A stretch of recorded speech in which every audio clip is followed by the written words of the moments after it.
Oi, gente! Bem-vindos a mais um vídeo explicando GOT para meu namorado.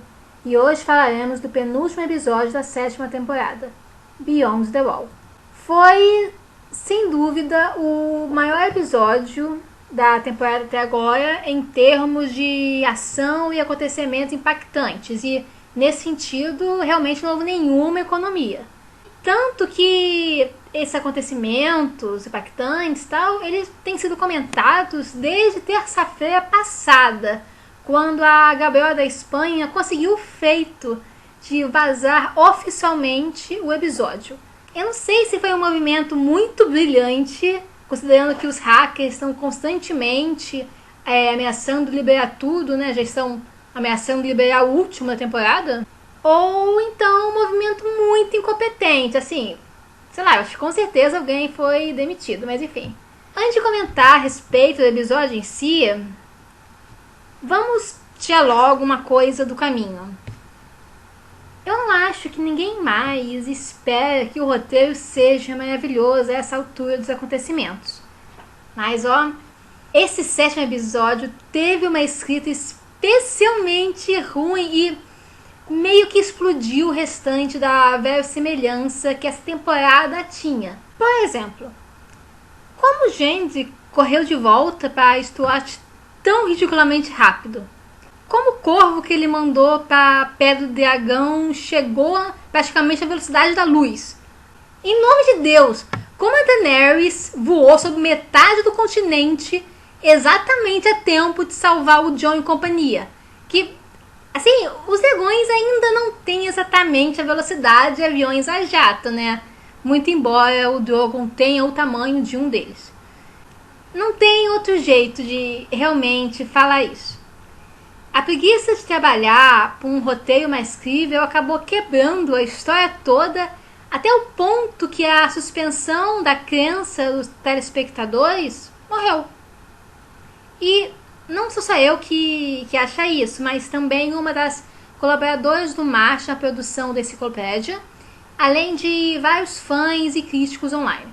Inclusive, na verdade, li uma matéria que declarava, sem meios termos, que agora Game of Thrones é oficialmente uma fanfic, já que só faz o que os fãs querem.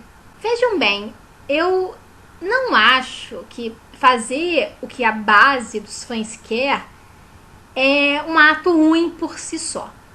Na verdade, é louvável que procure se agradar à sua audiência realizando seus desejos e não se ater teimosamente a um projeto que não dá certo. Mas a partir do momento que esses desejos eles são tratados pelo roteiro como a única coisa que vale um mínimo de trabalho e um mínimo de investimento, e os personagens e a complexidade que marcaram tanto a história anteriormente são deixados de escanteio total, algo errado não está certo. É uma pena que só comentar sobre isso com alguns fãs faça automaticamente você se classificada como chata da porra, chorona, mimizenta, entre outras variantes. Dito tudo isso, eu devo dizer que gostei do episódio, de verdade. Principalmente a trama central envolvendo Jon e companhia em seu péssimo, terrível, horroroso plano para capturar um outro e provar para as rainhas a necessidade da grande guerra no norte. Quer dizer, os 20 minutos iniciais dessa parte do episódio foram terrivelmente chatos e sonolentos, mas depois melhorou. Assim, com o início da ação em si, houve uma agitada que elevou o nível do episódio em geral e daquela parte principalmente. Assim, pelo menos o ataque inicial do urso morto-vivo me deu um baita susto. The bears have blue eyes.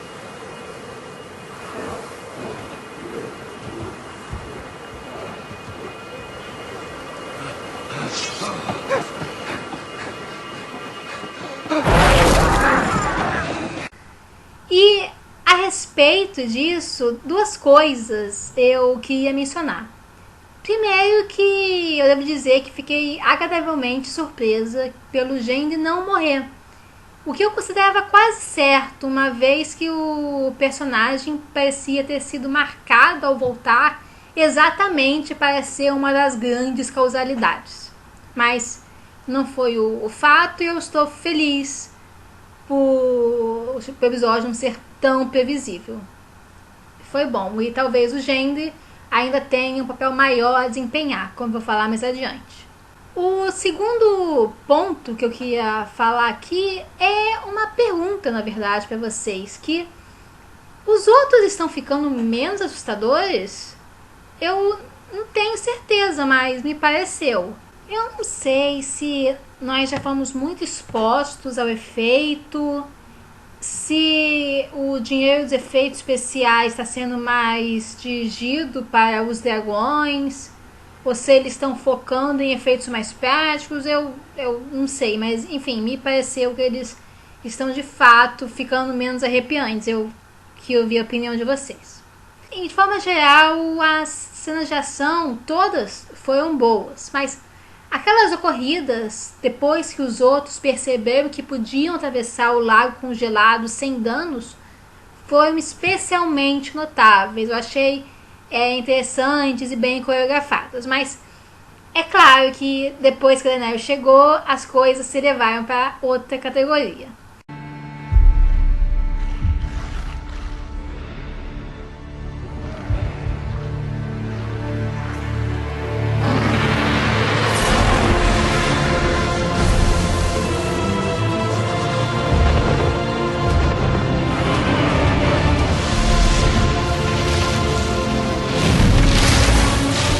Culminando na morte do Viserion.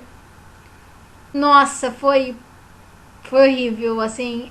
Eu não sei se eu já disse isso aqui, mas eu amo dragões em geral, e ver um caindo para sua morte, gritando em agonia, foi uma das cenas que eu pessoalmente achei mais dolorosa de se ver na série até hoje.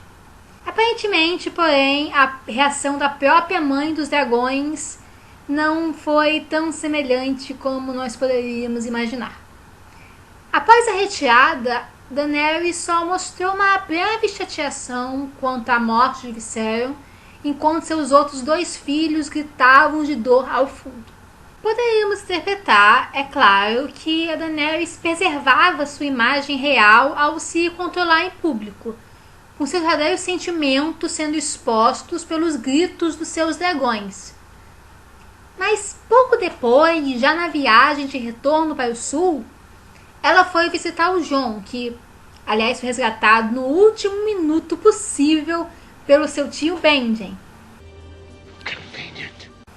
E ali mostrou, então, emoção palpável. E, sim, mesmo depois que o homem, primeiro, foi o responsável direto pela missão que matou um de seus filhos, e segundo, basicamente aceitou ser seu vassalo, seu inferior. Então ela demonstrou na frente dele aquela emoção. É muito esquisito e eu não sei o que pensar disso. Talvez o que o roteiro esteja querendo mostrar com essa cena não é que a Daenerys não sentiu pesar pela morte do seu dragão, mas que os sentimentos pelo Jon estão crescendo e se desenvolvendo.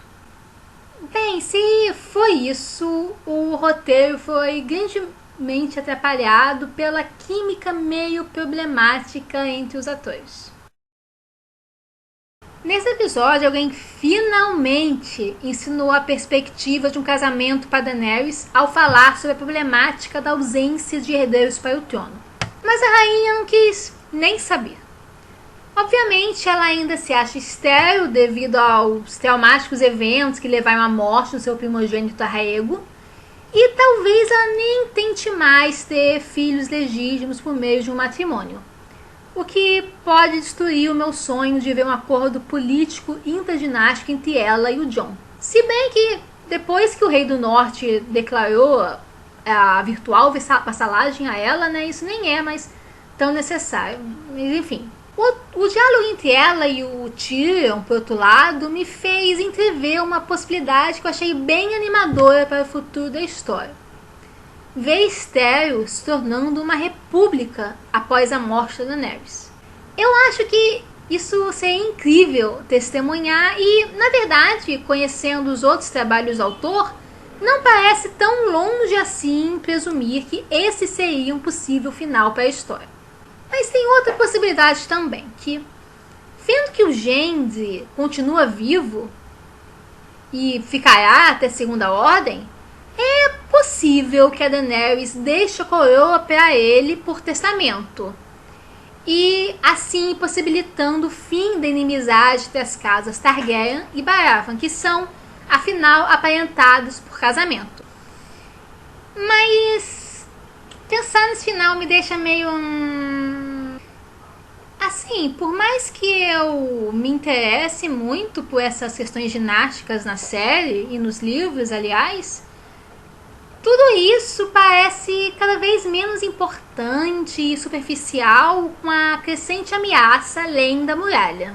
Também, por tal questão, não é tão vital quem se senta no Trono de Ferro, qual esqueleto está lá. Até por isso eu aguardo com ansiedade o último episódio da temporada, porque ele vai delimitar, na verdade, como eles vão amarrar todas essas problemáticas da realeza na série para dar espaço para a Guerra ao Norte, que eu presumo que será o principal foco da última temporada. Ou será que não? Será que eles vão chegar a amarrar? Quer dizer, parece que a atriz que interpreta Cersei vai estar na próxima temporada. Então isso indica que a Guerra dos Tronos vai continuar em paralelo com a guerra com os outros? Eu, particularmente, não vejo como tudo seria equilibrado na próxima temporada, se for realmente o caso. Mas, em tempos de dragão a jato, nós podemos esperar de tudo do roteiro.